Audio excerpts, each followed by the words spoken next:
Hello friends, welcome to Shri Ram academy.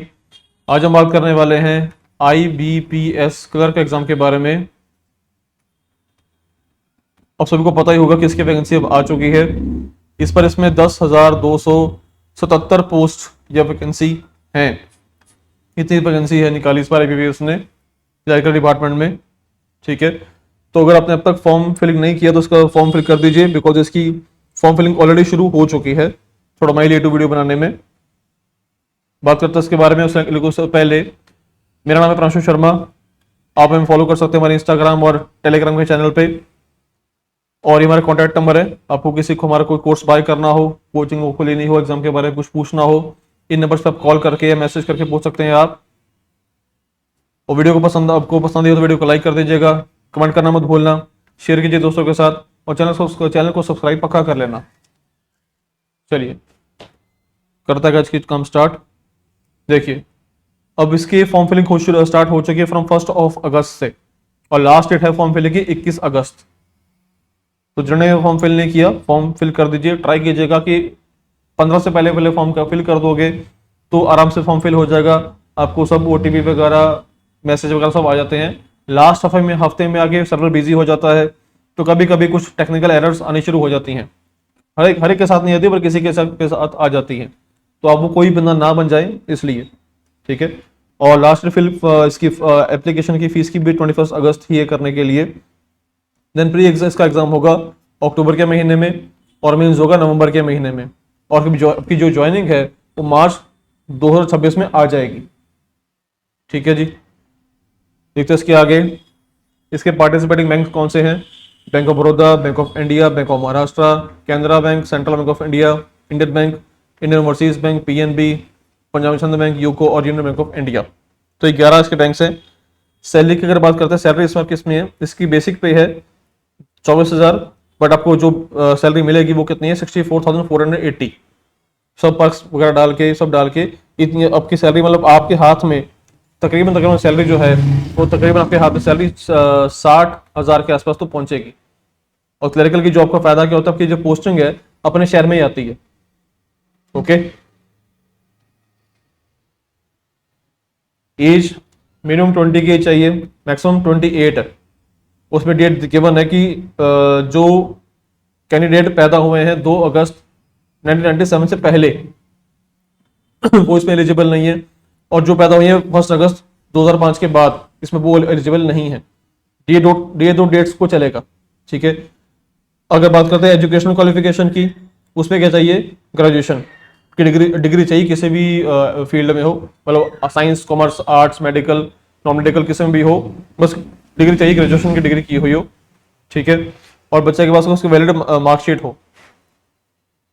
तो क्या लिखा हो? देखो क्या लिखा है, candidate must posses valid marksheet या डिग्री दैट ही और she is graduate on the day he she registers. मतलब ये कि ये नहीं होना चाहिए कि आपने जिस दिन फॉर्म फिल कर रहे हो, अब जिस दिन फॉर्म फिल कर रहे हो उस दिन आपने एग्जाम तो दे दिया, बट अब तक आपका रिजल्ट आया नहीं है। आपकी मार्कशीट आ जानी चाहिए। जिनके पास पेपर देने के बाद उनकी मार्कशीट आ चुकी है वो उसको फॉर्म फिल कर सकते हैं। लेकिन जिन लोगों ने अब तक पेपर तो दे दिया लेकिन अब तक मार्कशीट नहीं आई है, रिजल्ट अभी आया नहीं है, तो अभी उसको उनकी एलिजिबिलिटी के लिए बनती नहीं है। ठीक है,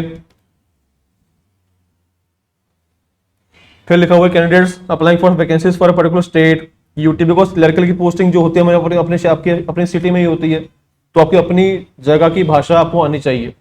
प्रोफिशिएंट इन रीडिंग, राइटिंग, स्पीकिंग, ये इसलिए है बिकॉज काफी लोग ऐसे होते हैं जो कि रहते हैं पंजाब में, फॉर्म फिल करते हैं यूपी में, या बहुत ऐसे लोग होते हैं जिनके जो पैदा बिहार में हुए हैं लेकिन फॉर्म फिल यहाँ का कर देंगे, पंजाब का या किसी और स्टेट का फिल कर देते हैं, बिकॉज वहाँ पे वैकेंसी ज्यादा निकली हुई है। ठीक है ना, वहाँ पे कट ऑफ कम जाती है, तो ये चीज़ें भी लोग सोच के एग्जाम फिल करते हैं।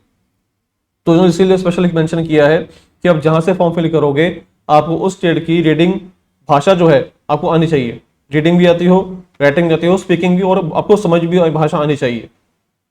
ठीक है, फिर बात आती है कंप्यूटर लिटरेसी की, कि आपको कंप्यूटर पे काम करना आना चाहिए। और इसके अलावा प्रूफ आपको दिखाना पड़ेगा कि आपने कंप्यूटर पढ़ा हुआ है, स्कूल में पढ़ा हो, कॉलेज में पढ़ा हो, कोई डिग्री आपके पास हो, कोई सर्टिफिकेट आपके पास हो, वो होना चाहिए। That is candidate should have a certificate या डिप्लोमा या डिग्री इन कंप्यूटर ऑपरेशंस या language, should have studied computer IT as one of the subjects in the higher school college institute. Mostly colleges में first year में computer का subject होता है करने के लिए, IT का सब्जेक्ट भी होता है करने के लिए, स्कूल में भी होता है थिंग्स को करने के लिए। तो अक्सर लोगों ने जो स्कूल में अपने कॉलेज में किया होगा वो यहाँ चल जाएगा। इसके अलावा अगर आपने कोई स्पेशल कोर्स ही कर लिया है कंप्यूटर का तो वो तो वैसे वैलिड है करने के लिए। ठीक है जी। नेक्स्ट देखिए, ये वाला पॉइंट उसमें था करने वाला, कैलकुलेशन ऑफ परसेंटेज। इसका मीनिंग क्या है ये तो हमने पहले बात कर चुके हैं। ठीक है, परसेंटेज, इसमें क्या लिखा हुआ है कि अगर आपके मार्क्स 59.99 है तो उसको अपने फिल जब फॉर्म फिल करोगे 59.99 ही फिल करना है, उसको 60% नहीं लिखना। सेम अगर आपके मार्क्स 54.99 है तो उसको अपने 54.99 ही लिखना है, उसको अपने अपने आप राउंड ऑफ करके 55 नहीं लिखना। जो के मार्क्स हैं सेकंड डेसिमल तक आपको निकालना पड़ेगा उसको। ठीक है, अगर आपके मार्क्स नहीं पता कि कितने परसेंट आपके मार्क्स हैं, वो कैसे निकालते हैं? Marks obtained upon maximum marks into 100। Suppose जैसे आपने 6 पेपर दिए, एक पेपर तो होता 100 नंबर का, तो टोटल 600 नंबर हो गए। 6 सब्जेक्ट हैं आपके, 100 नंबर का एक पेपर है, तो 600 तो नंबर आपके ये हो गए मैक्सिमम मार्क्स। आपके कितने मार्क्स आए 6 सब्जेक्ट को मिला के? मान लो के नंबर आते हैं 450 सबको मिला के इनटू 100, जो बनेगी परसेंटेज आपको वो फिल करनी है। एग्जांपल है समझाने के लिए कि कैसे आपको ये मार्क्स निकालने हैं, अगर आपको पता नहीं है कितने आपके मार्क्स हैं। हालांकि जब आप तैयारी कर रहे हो एग्जाम की तो इतनी बेसिक चीजों को पता ही होगी, ऑब्वियस सी बात है। हाँ, नहीं पता है मतलब आपको कोचिंग बहुत जरूर चाहिए। देन करंट हिस्ट्री का पॉइंट देखिए। अब ये पॉइंट पहले होता नहीं था, एक लास्ट SBI PO के भी पेपर में भी करने के लिए पॉइंट आया, इसमें भी करने के लिए आया है। क्यों आया है? बिकॉज मैंने पिछली वीडियो में बताया था मैंने कि तमिलनाडु में किसी पर्सन ने पेपर दिया था, अप्लाई किया, उसने ये पेपर क्रैक भी कर लिया, उसको तब भी जॉब नहीं दी गई बिकॉज उसका क्रेडिट स्कोर बहुत वीक था। उसने पहले पर्सनल लोन लिए थे ICICI बैंक से, लोन लेकर उसने चुकाए नहीं, तो इस बेसिस पर उसको जॉब नहीं दी गई। क्यों? बैंक ने कहा, कोर्ट ने कहा कि जो पैसा पड़ा है बैंक में वो लोगों का पैसा है। आप जब अपना पैसा नहीं संभाल पा रहे तो लोगों का पैसा कैसे संभालोगे? तो आपका जो क्रेडिट हिस्ट्री है वो अच्छी होनी चाहिए एग्जाम को देने के लिए। हाँ, अब इसका मतलब ये नहीं कि आपका क्रेडिट, आपका सिबिल स्कोर चेक करेंगे। सिबिल स्कोर जिन लोगों का तो खाता ही नहीं है, अकाउंट ही नहीं है, उनका कोई चक्कर नहीं है, लेकिन वो नेगेटिव में ना जाए। This clause does not apply to candidates with no bank account. बहुत ऐसे बच्चे हैं जिनका बैंक अकाउंट ही नहीं है, जो बच्चा बैंक अकाउंट खुलवा के करेगा भी क्या? या तो वो कमाई करता हो, इनकम उसकी कोई होती हो, ठीक है ना। लेकिन अगर आप इनकम अर्न कर रहे हो, आपने कोई लोन लिया हुआ है, तो वो अपने लोन प्रॉपर चुकाया हो, वो नेगेटिव ना हो, यहाँ पे आपने कोई किस्तें मिस की हो, EMI आपकी ब्रेक हुई हो। ठीक है, नेक्स्ट देखिए, क्या स्मॉल भी ठीक है। नेक्स्ट देखिए, एप्लीकेशन की फीस 175 है for SC ST other categories के लिए। जनरल कैटेगरी की फीस है 850 rupees inclusive of GST। Then exam pattern, pre paper हो चाहे पेपर हो मेंस का, दोनों ही आपके MCQ फॉर्म में पेपर होंगे करने के लिए। और प्री एग्जाम में इंग्लिश, तो इंग्लिश भाषा में, इंग्लिश मीडियम में करने के लिए आएगी। 30 क्वेश्चन करने के लिए 30 मार्क्स के टाइम होगा, 20 minutes for each section separately. Maths के लिए न्यूमेरिकल एबिलिटी या क्वांटिटेटिव एप्टीट्यूड या क्वांट बोल लो या मैथ्स बोल लो, ये हिंदी इंग्लिश दोनों में करने के लिए आएगा। आपकी चॉइस है, जिसमें आपको इसको करना है कर लीजिएगा, दे सकते हो आप, अटेम्प्ट कर सकते हो आप। इसके 35 क्वेश्चन करने के लिए आएंगे ऑफ 35 मार्क्स, टाइम 20 मिनट्स होगा। रीजनिंग भी आपके पास क्वेश्चन में एग्जाम में करने के लिए आएंगी, हिंदी और इंग्लिश दोनों में। चॉइस आपकी, आपको उसमें देना है। उस पर ऊपर ऑप्शन आता है हिंदी इंग्लिश का, उस पर क्लिक करोगे वो आ जाता है कि आपको किसमें एग्जाम देना है। ठीक है, इसमें भी 35 क्वेश्चन करने के लिए आएंगे, 35 मार्क्स, टाइम 20 मिनट्स। तो 100 क्वेश्चन 100 नंबर के 60 मिनट। यहाँ पर कोई चेंज नहीं किया, जो पिछले 10 साल से होता हुआ आ रहा है पैटर्न, उसी को इन्होंने फिर से आगे फॉलो किया है, तो अच्छी बात है। प्री में कुछ चेंज नहीं किया है, नंबर ऑफ क्वेश्चन चेंज किए गए हैं, ना कोई टाइम में कोई चेंज किया गया है, ना कोई मार्क्स में चेंज हुआ है। ठीक, इसे देखिए आगे। देन पता था मेंस का, मेंस में जीके या फाइनेंशियल अवेयरनेस, मतलब जनरल या फाइनेंशियल अवेयरनेस बोलो, कोई बैंक एग्जाम का पेपर है तो आपको इसी मतलब कि बैंकिंग बोलो, बैंकिंग अवेयरनेस, ये करने के लिए आएगी 40 क्वेश्चन करने के लिए आएंगे 50 मार्क्स के, टाइम 20 मिनट्स होगा। 40 क्वेश्चन टाइम 20 मिनट्स, यानी कि आपके पास एक क्वेश्चन करने के लिए हार्डली 30 सेकंड ही है। बट पेपर जीके का है, फाइनेंशियल अवेयरनेस का है, आपको अगर आता होगा तो अटेम्प्ट तो उसको टिक मार्क कर दोगे, नहीं तो छोड़ दोगे, ठीक है ना। इंग्लिश में 40 क्वेश्चन करने के लिए आएंगे 40 मार्क्स के, टाइम 35 मिनट्स होगा। रीजनिंग में 40 क्वेश्चन 60 मार्क्स के होंगे, टाइम 35 मिनट्स है। क्वांट में 33 क्वेश्चन करने के लिए आएंगे 50 नंबर के, टाइम आधा घंटा है, ठीक है जी। तो टोटल टोटल 155 क्वेश्चन करने के लिए हैं, मार्क्स 200 हैं। हर एक का सब डिफरेंट टाइम ही बनेगा करने के लिए एग्जाम का। आई होप यहां तक सबको क्लियर हुआ होगा। नेगेटिव मार्किंग हर बार होती है, इस बार भी है, 0.25 की नेगेटिव मार्किंग है। ये हर साल हर एग्जाम में होती है। अब तो आजकल मोस्टली सब एग्जाम में नेगेटिव मार्किंग है, कोई कोई एग्जाम होगी जिसमें नहीं होगी, कोई प्लस 2 का पेपर हो बेसिस का, उसमें में भी ना हो, 10th बेसिस पे ना हो, बट मोस्टली में होती है, ठीक है। And marks obtained in the online mains examination will only be consider for the final merit list. Merit list मतलब इसमें आपका इंटरव्यू तो होगा नहीं, कोई क्लर्क लेवल कोई इंटरव्यू तो आपको होता नहीं है, जस्ट प्री और मेंस होता करने के लिए। तो अगर आपके मेंस आपकी जो फाइनल लिस्ट बनेगी वो मेंस के पेपर के रिजल्ट के बेसिस पे बनेगी। तो अगर मेंस में आप मार्क्स स्कोर अच्छा कर लिया, अच्छे मार्क्स ले आए, आपका नाम मेरिट लिस्ट में आ गया, आपकी जॉब पक्की है, ठीक है जी। देन पढ़ना क्या है, ये तो पीछे तक देखिए सपने कि मेरा सपना है ये लेने का करने का, लेकिन अब करना क्या है, करना होगा कैसे। रीजनिंग के टॉपिक्स ये लिखे हुए हैं जो के टॉपिक्स बनते हैं पूरे चैप्टर की जो लिस्ट बनती है करने के लिए। इनमें से सेटिंग और पजल ये 2 से टॉपिक करने के लिए आपके एग्जाम में करने के लिए आएंगे ही आएंगे। ऑफ 22 से 25 question out of 35 marks pre exam के लिए है। प्री के लिए मेंस में कितने क्वेश्चन आने हैं, रीजनिंग के क्वेश्चन आएंगे 40। तो 40 में से आप लगा के चलो आपके ना करते भी 25 क्वेश्चन तो फिर भी कम से कम होंगे 40 में से, इनमें से सेटिंग मजल को मिला के। तो आपके पेपर का मेजर सेक्शन ये 2 चैप्टर ही अकेले कवर कर लेते हैं। प्री में तो है सारा यही है, मेंस में भी यही है। मैं कम से कम बोल रहा हूं, ये कम से कम है, ज्यादा भी होना पॉसिबल है, ठीक है। उसके अलावा क्या करने के लिए आएगा, कोडिंग डिकोडिंग से करने के लिए आ सकता है क्वेश्चन 5 नंबर का। ब्लड रिलेशन, रैंकिंग, डायरेक्शन, तीनों को मिला के क्वेश्चन करने के लिए आएगा 5 मार्क्स का। इनइक्वालिटी, अब इस पे चॉइस आ जाती है कभी कभी कि इनइक्वालिटी करने के लिए आएगा या आएगा सिलोजिज्म, इनमें से कोई एक करने के लिए आएगा 5 मार्क्स का। एक इसमें लिखा नहीं हुआ, एक होता है अल्फा न्यूमेरिक सीरीज, ये भी कभी करने के लिए आते हैं 5 मार्क्स की,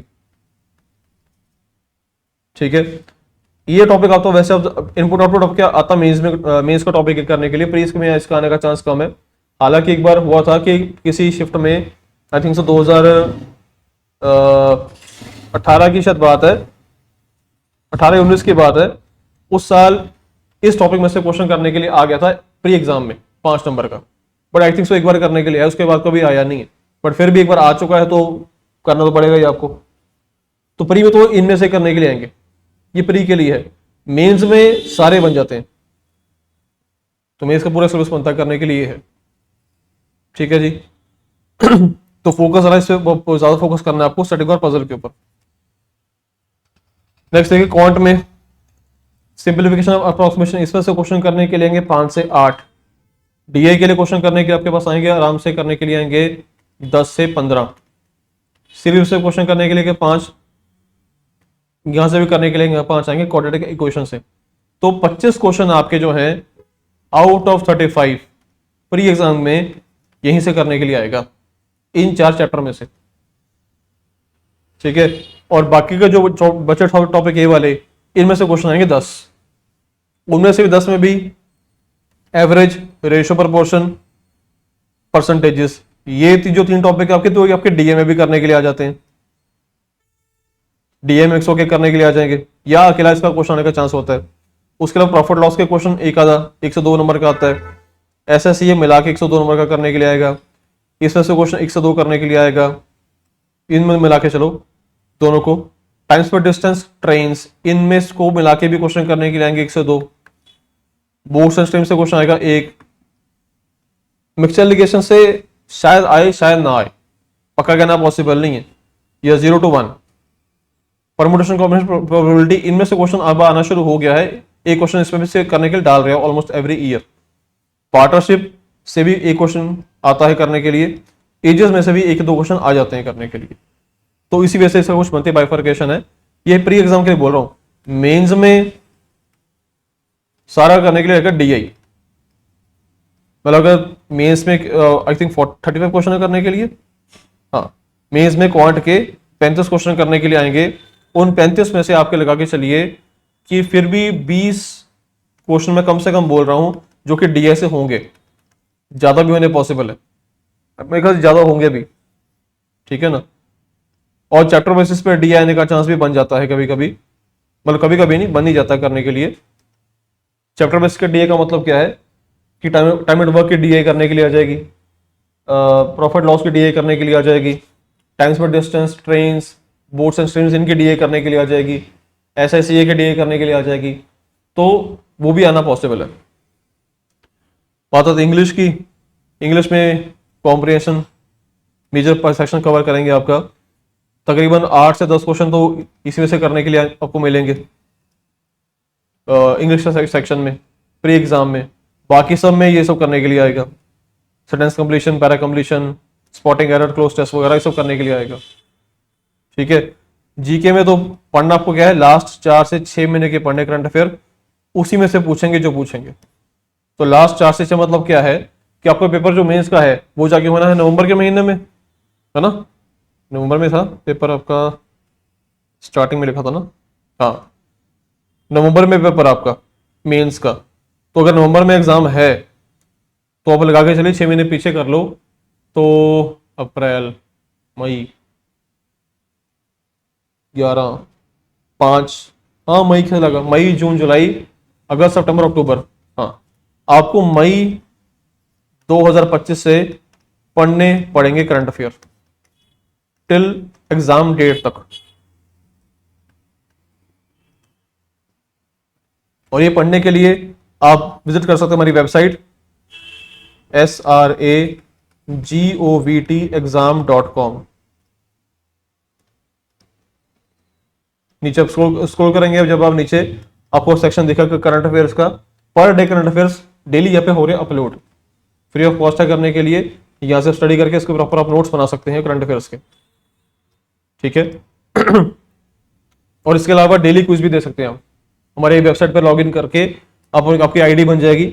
आईडी आने के बाद, आईडी बनने के बाद आप जैसा एग्जाम को कर रहे हैं टारगेट, लाइक आपने अगर IPPS क्लर्क का आपने टारगेट किया है उस पर क्लिक करेंगे तो उसके नीचे ना डेली के क्विज आते हैं, एवरी डे 10 मिनट का क्विज आता है करने के लिए, ऑफ उसमें 20 क्वेश्चन होते हैं करने के लिए। तो ये डेली आप दीजिए, चाहे आपने कोचिंग ली है चाहे नहीं ली है, आपको एग्जाम के बारे में पता चलना शुरू हो जाएगा। डेली एक क्विज करने के लिए आएगा, पिछले महीने के क्विज भी पड़े हुए करने के लिए, डेली के 2 क्विज देना शुरू कर दो स्टार्टिंग के लिए, ताकि आपकी हैबिट बन जाए उसको प्रिपेयर करने के लिए, ठीक है जी। That was the end of the video. I think आपको पूरी ये वीडियो पसंद आई होगी, सेशन पूरा अच्छे से क्लियर हुआ होगा। आपको कोई डाउट हो कमेंट कर दीजिएगा, मैं आपको हो सके तो आपको कर दूंगा एक्सप्लेन अच्छे से, ठीक है जी। और वीडियो को लाइक, कमेंट, शेयर, सब्सक्राइब करना मत भूलिएगा चैनल को। मिलते हैं नेक्स्ट पार्ट में, टिल देन जय श्री राम।